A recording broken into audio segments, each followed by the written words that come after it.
Salut à tous, dans cette vidéo, je vais vous montrer comment faire un site multilingue avec WordPress. Alors, cette procédure est relativement simple. Tout d'abord, vous devez accéder à votre tableau de bord WordPress. Une fois sur celui-ci là, allez sur la section de plugins afin d'installer un plugin. Car pour rendre un site multilingue, nous aurons besoin d'installer un plugin qui nous permettra de transformer ou alors de proposer plusieurs langues à notre site pour nos différents visiteurs, car les visiteurs peuvent être de différents pays et de différentes origines.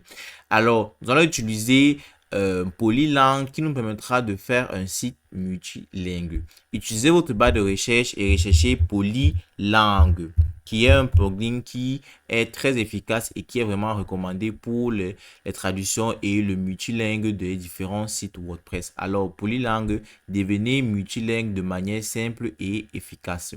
Alors, vous allez voir plusieurs plugins que WordPress vous propose ou alors dispose relativement au comment faire les sites multilingues ou alors traduire des pages. Alors, on va tout simplement utiliser multilingue et multilangue avec Polylang.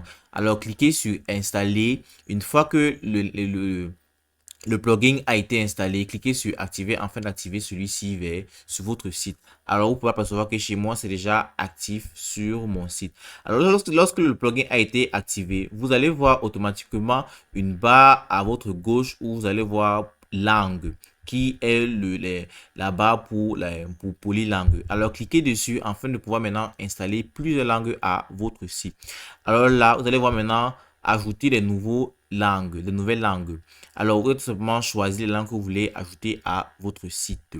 Alors, on va ajouter l'arabe, on va ajouter l'allemand, on va ajouter plusieurs langues, on va définir le nom, on va définir le lieu et les codes par exemple, on va laisser, puis on va ajouter la nouvelle langue. Cliquez maintenant pour ajouter la nouvelle langue. Automatiquement, vous allez voir que l'allemand sera ajouté ici là à droite sur votre site. Là, vous pouvez maintenant apercevoir que on a l'allemand, on a l'anglais et on a le français. On peut encore ajouter aussi l'espagnol par exemple sur notre site et le portugais même aussi.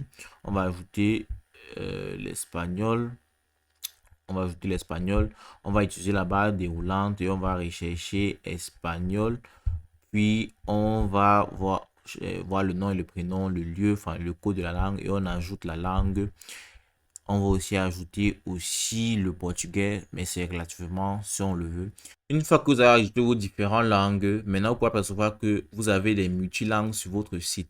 Vous devez maintenant définir maintenant la langue par défaut de votre site. Alors l'étoile, cela signifie langue par défaut. Si vous voulez ajouter par exemple l'anglais comme langue par défaut, vous allez tout simplement cliquer sur l'étoile afin que celui-ci là soit la langue par défaut. Alors là, vous pouvez apercevoir que l'anglais est la langue par défaut de mon site. Et voilà, vous avez effectivement fait votre site multilingue. Maintenant, vos visiteurs et utilisateurs pourront maintenant parcourir avec la langue qu'ils souhaitent sur votre site.